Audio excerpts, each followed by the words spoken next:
talk about it with anybody who wishes to. IVF is a process. It is a long process. It's not something that you just go to the doctor one time and this happens. So having to pause, and it's expensive, it's painful, and it's very drawn out. And so this pause in women's treatment across the state of Alabama was devastating. It also does it wreaks havoc on a woman's body to just abruptly stop what's happening in the IVF process. So, and in addition to that, it just threw the lives of couples across the state into disarray, people who were longing and hoping for children. And IVF, for most people who use it, is close to a step of last resort, if not the last resort. So these are people who had already gone through long, arduous journeys to get to where they were. So in the aftermath of that terrible decision, so many of my colleagues, including so many of the people here, spoke out, sharing their personal experiences with infertility and reproductive technologies, and sharing their support for the Access to Family Building Act and protecting IVF, as well as other assisted reproductive technologies for all Americans. And so I'm grateful for everyone's support here. It's time, I believe, for Americans to see where all members of the House of Representatives stand on this critically important issue. We've heard a lot of noise from people who say they don't agree with the Alabama decision, and yet they have not rushed to sign on to this bill. And when I say people, I'm talking about my colleagues across the aisle. Right now we have 4 Republicans who have signed on, and yet many, many claim to support IVF. So words of support are nice to hear, but Americans need action, not empty promises. And so I'm asking my colleagues on both sides of the aisle to put their money where their mouth is. Join me as a co-sponsor of this bill, and let's get this to a vote on the House floor. And just on a personal note, I have to say that being a parent to my 2 adult children, Clay, who's now 31, and Adrian, who's 28, is the greatest joy of my life. They are my rocks. But I, too, struggled with infertility for years before I had my firstborn. I remember it all too well, even though he's now 31 years old. It's traumatic, and I just can't explain what it's like when you actually finally conceive and then give birth to a child, and that feeling of relief that you're going to be able to do something that so many people just take for granted. So I'm really thankful that when I underwent this, when I was hoping to grow my family, I had access to multiple forms of reproductive technologies, not all the forms they have now, but even so, over the course of my struggle with it, I went through heartbreak, fear, desperation, this feeling of this never going to happen for me and my husband. And so it just makes me, and I put myself in other women's shoes, other couples' shoes, when I think about them being denied IVF access. And it just infuriates me that judges and politicians, people with no medical background, no credentials, no expertise, think that they have any right to tell these women what they can do with their bodies, or these couples whether they're going to be able to pursue what may be their only chance at growing a family. So I think as legislators, our most basic duty is to make life better for the people we have been sent here to represent. I take this as a very serious responsibility, and I know all of my colleagues on the stage do as well. So it's a fight. We can win. I truly believe that if we all work together. I do hope that our colleagues across the aisle will hear the American people loud and clear and understand that IVF is something that we should be embracing, that we should be encouraging if people need it. And I'm going to turn it over to my colleagues here. And first, I'm going to turn it over to Congresswoman Debbie Wasserman Schultz to say a few words. Susan, thank you for this box. Wow. You can always count on me, Debbie. Awesome. Oh, my God. I got to go get me one of those. Susan, you just brought the most joyous memory that my husband and I had in our lives together, when we found out after we went through IVF that it was successful and that I was pregnant. And then when we went to our first ultrasound a couple of weeks later and found out we were having twins, we were laughing with joy. Literally laughing. And I had not thought about that moment in a while. So thank you. And thank you so much to Congresswoman Wild, to our colleagues here, to my sister, Sydney Kamlager-Dove, who's also been through the trials of infertility, and so many millions of Americans who are impacted by infertility. I mean, I was 29 years old, and we had been trying for a year. We had actually waited. We had been married 7 years. We, took the time to wait, build our careers, and enjoy some life together first. And in a billion years, we never thought, Steve and I, never thought that it would be hard, to conceive. And after a year of trying, we were advised, go to a fertility specialist because it's, not a typical result to not be pregnant when you were at that stage of life. And so we were told at the time that really because of the particular problem that we had, that the only way we could conceive was through IVF. And thanks to that incredible scientific miracle, we were able to conceive our twins, Rebecca and Jake, who are healthy 25-year-olds today. And then we had our third child, Shelby, naturally. So something sorted itself out, thankfully. But seeing that struggle up close, I've fought for years to help expand healthcare coverage access for a prohibitively expensive fertility treatment that not just makes it accessible, to make it not just accessible, but to affordable to those who need it. And here's another important wrinkle to this, especially as we have advanced in the 25 years since I was fortunate enough to become a parent. As a breast cancer survivor, I survived breast cancer after a diagnosis at 41 and learned that I was a carrier of the BRCA2 genetic mutation, which I can pass by myself on to my children. And so that new wrinkle is that we have now spent that time worrying, did I pass that genetic mutation on to my children? Are they at greater risk for breast cancer, for ovarian cancer, for other kinds of cancer? And now, thanks to the miracle of IVF and the ability to select out, if you go through IVF and you can, you have a number of embryos, you can test the embryos to see whether they carry the various genetic mutations. So my children, if God forbid one of them or any of them have the BRCA2 mutation, they could choose when they decide to have children whether or not to go through IVF and only implant embryos that don't carry that mutation, and that would end the cycle of genetic cancer in my family. So if you prohibit IVF, not only are you stopping people from being able to have families and interfering with the most personal, private decision that a couple makes, or that an individual makes if they choose to have a child on their own, you are also preventing the life-saving ability to stop cancer and other diseases in their tracks. And that is absolutely unacceptable. And we have to make sure that we don't create anxious, desperate, frightened families who extreme Republicans are torturing by threatening the ability to use IVF to start their families or save their families.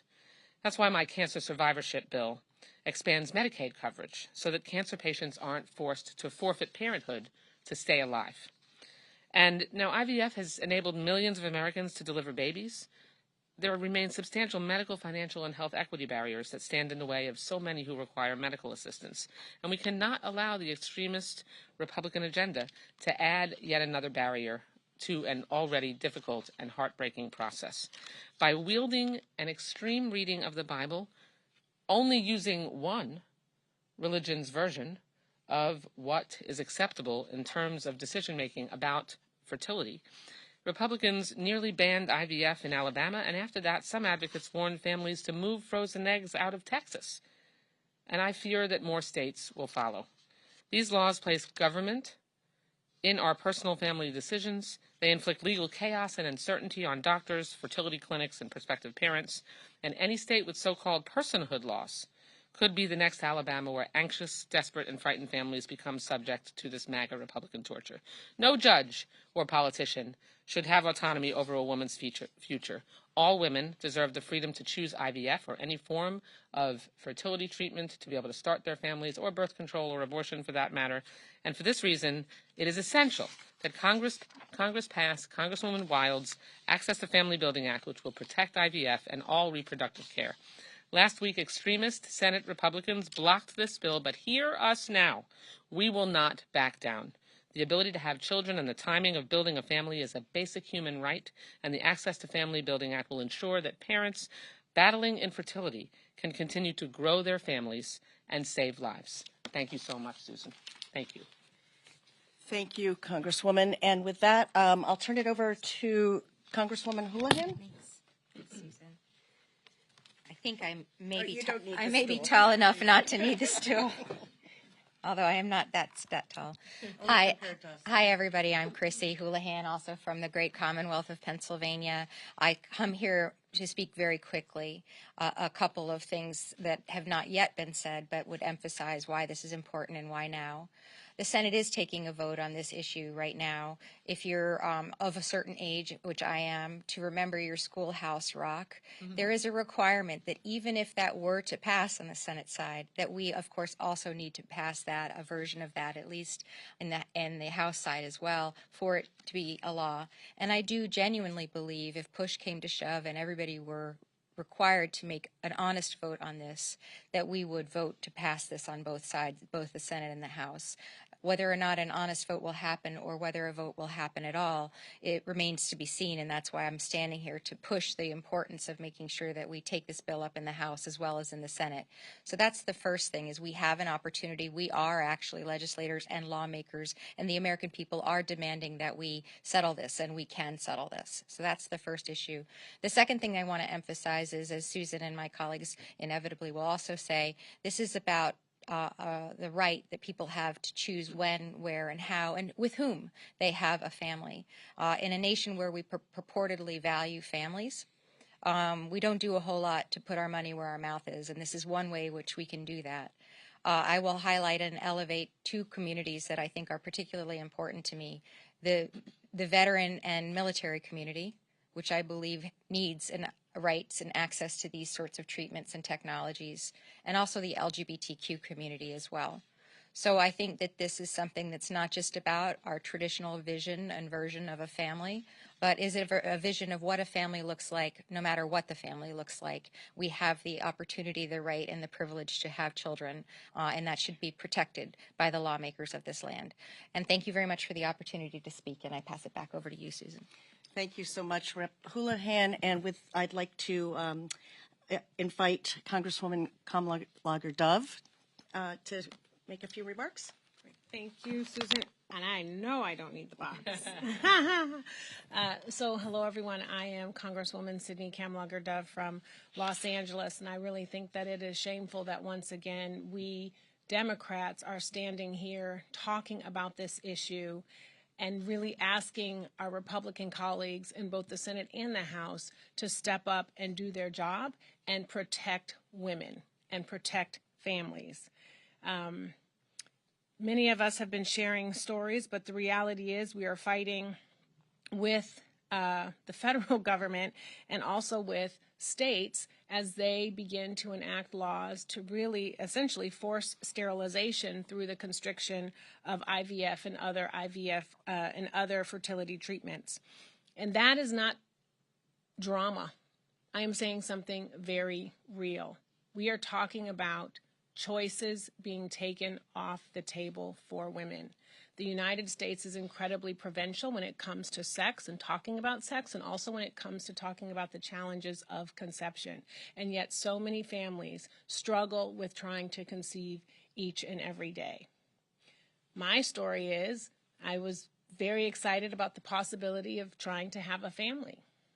We were unsuccessful in the natural ways, and so we looked to science. And I was poked and prodded and had eggs taken from me and all of these things being put into petri dishes. And after months and months, many, many months, close to a year, exhausting many of our financial reserves, we had to turn to IVF.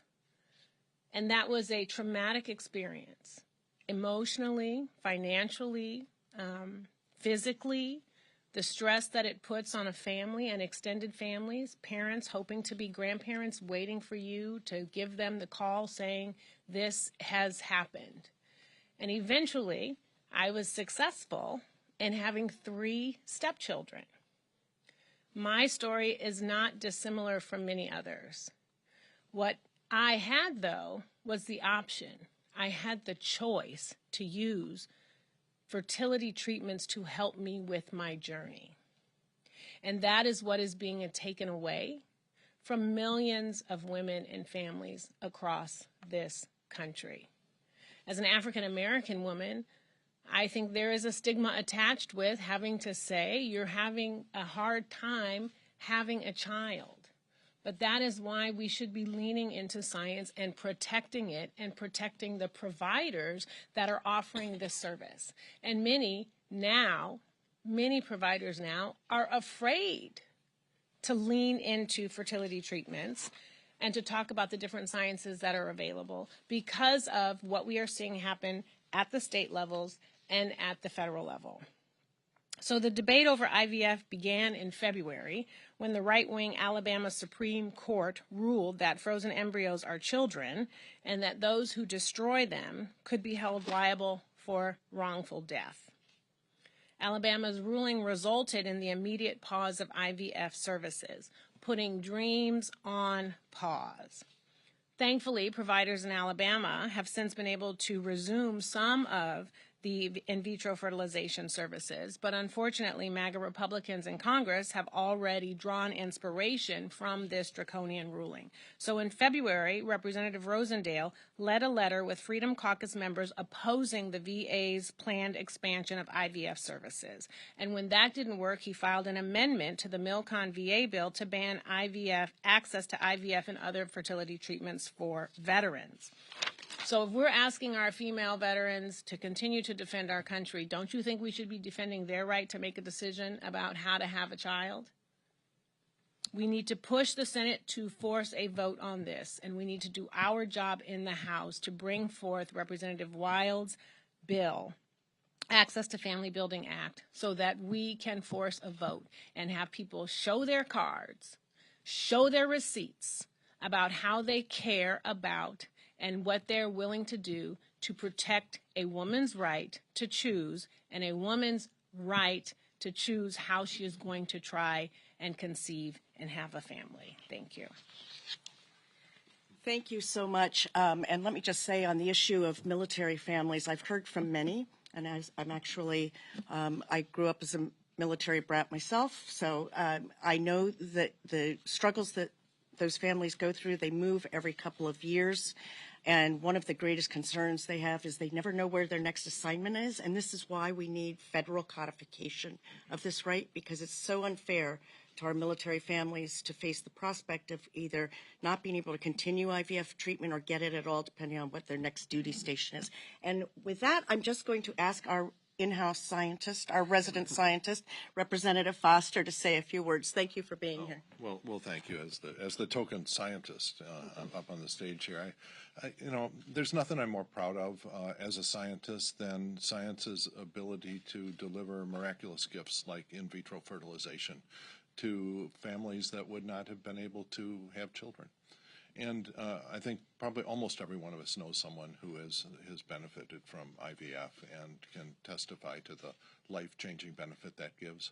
And when I see Republicans in Congress and in the Senate acting to strip that benefit away, it's wrong at many different levels. And that threat ends with the passage of Representative Wild's bill. So I urge a prompt vote and for every member of Congress to support it. Thank you. Thank you, Bill. Any questions? Okay. Sir? Thank you, Congresswoman. Sure. Are there any lessons that House Democrats have learned from the Dobbs decision as you defend IVF, contraception, these other reproductive technologies that you've mentioned? How has the Dobbs decision changed how you frame these issues with your constituents back home as Republicans continue to, as you mentioned, not join Democrats in protecting them? Well, a reading of the Dobbs decision is actually what led me to craft this bill. I read Justice Thomas's opinion, and it was quite clear that there was much more on the chopping block being envisioned. And my thoughts immediately went to IVF because I have so many people in my circle of friends and family who have needed it. But I think that what we have learned is that things that we once took for granted cannot be taken for granted. The idea that Roe versus Wade, which was decided when I was in college, 50 years later, was overturned is just staggering to me. So I just think something that we took, as I said, things that we take for granted, personal liberties, which everybody claims to consider to be incredibly important.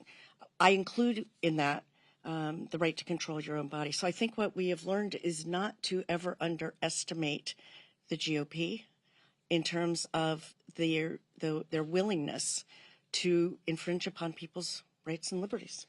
And the only thing I'll add is that another important element of what we've learned is that we have to make sure that voters understand that post-Roe, post-Dobbs, reproductive freedom is on the ballot. And that is not specifically defined or limited just to a woman's right to terminate a pregnancy and leaving that decision between her family and her faith and her doctor, that any form of reproductive freedom is on the ballot because we need to make sure that we have a pro-reproductive freedom majority in the United States Congress. Yes. Thank you. So in the Senate, Republicans actually today introduced a bill to promote restorative reproductive medicine, which is a practice that anti-abortion groups say is an ethical alternative to IVF and reproductive technologies. And we're also saying that they don't oppose IVF.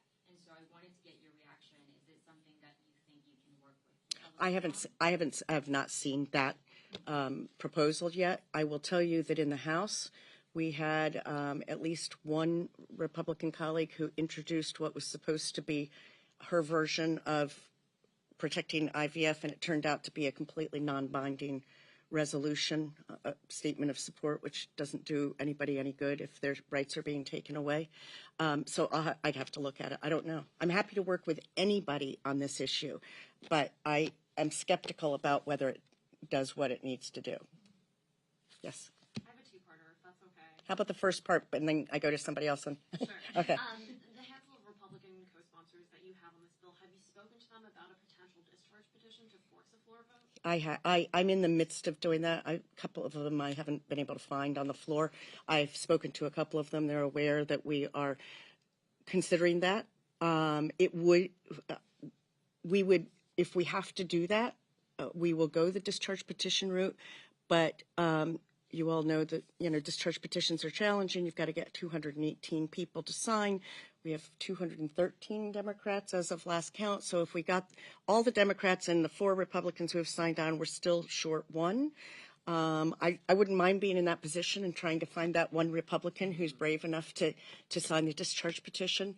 So we're working on it is the answer to that. Yes.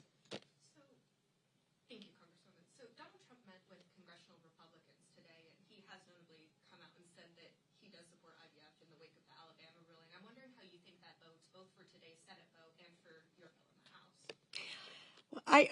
I hope that it bodes well for the Senate vote. I didn't hear his remarks. I've read this much, and I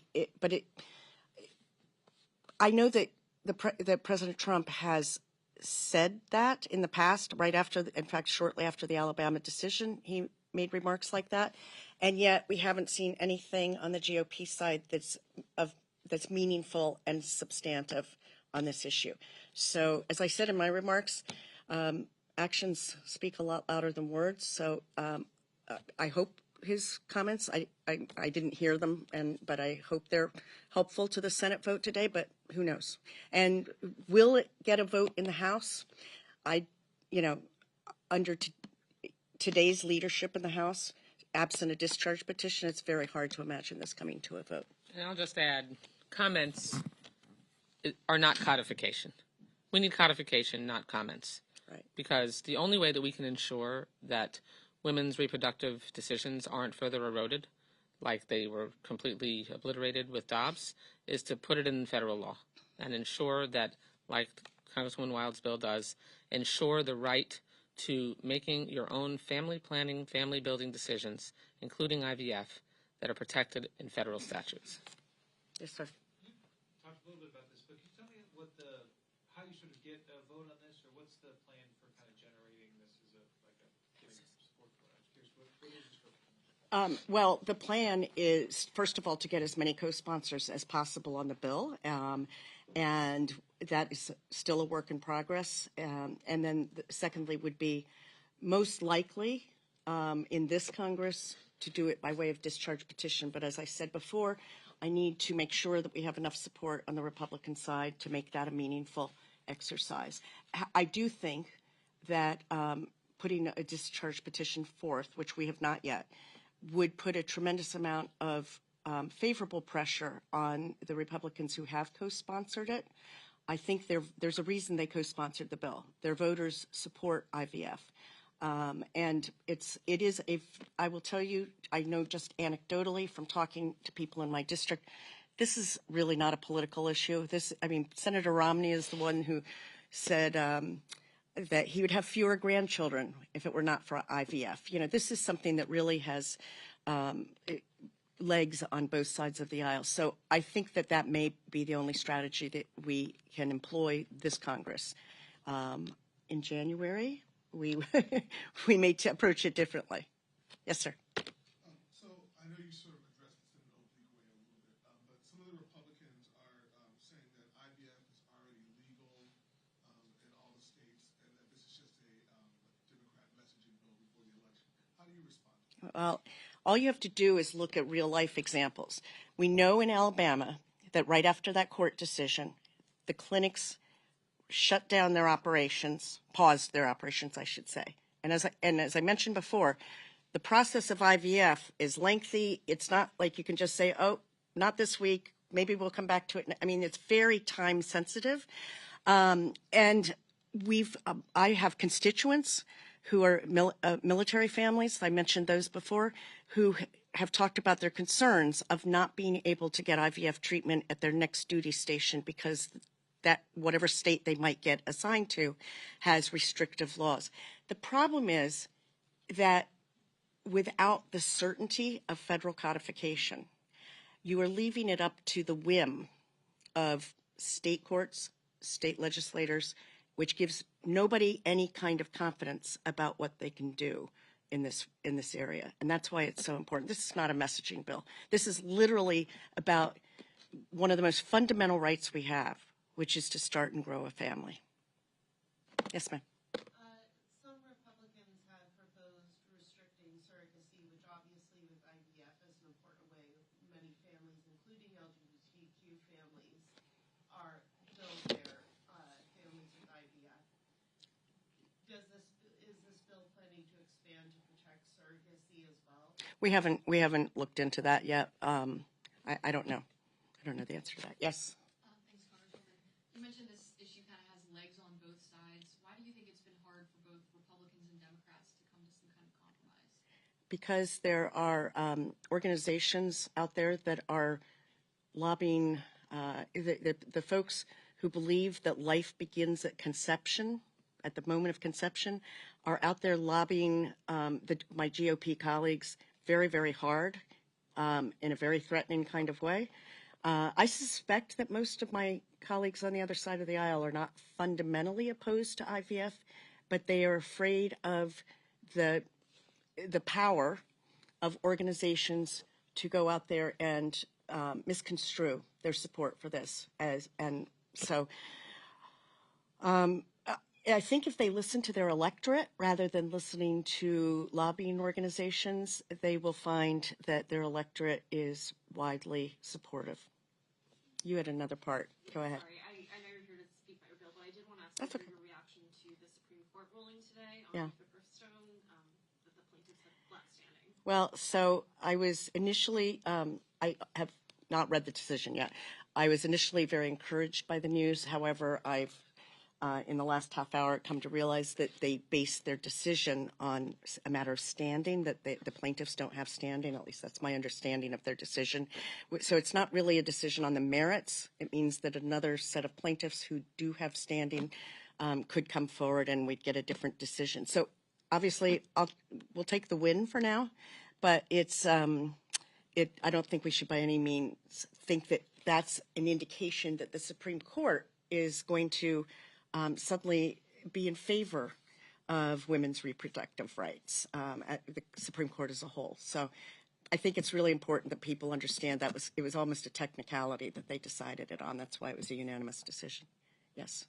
On IVF, I wanted to ask about all these IVF Republican bills that they've introduced. Are they actually, do they have any sort of merit, or is this them kind of responding to the criticism that they've gotten? The latter. Not a single one has any teeth to it. And by the way, if there was one that mirrored this or similar, I'd be signing on to it and helping whoever wrote that bill get it to a vote. But those are messaging bills, and they don't have any teeth. Yes. I have a second question. Thank you. I wanted to ask, you had briefly mentioned the role that religion has played. So delegates at the Southern Baptist Convention yesterday voted to condemn IVF, and there's, they report that they have nearly 13 million constituents following that denomination. I'm wondering what your response is to that. Well, again, I feel strongly that a medical decision should strictly be between an individual, woman, or in the case of men's medical treatment, a man, and their health care provider. And it is up to an individual to make a decision about their faith and where that enters into their personal decision, whatever the medical treatment might be. But there is no reason that, let's say it's a politician or a judge who happens to subscribe to the Southern Baptist thinking on this. Why should that person be able to bind everybody else who doesn't share in that same religious? This faith, just like medical care, is a very personal thing. And so that's my reaction to it. And, we good? Okay, great. Thank you so much for all your interest. Really appreciate it, everybody. Take care.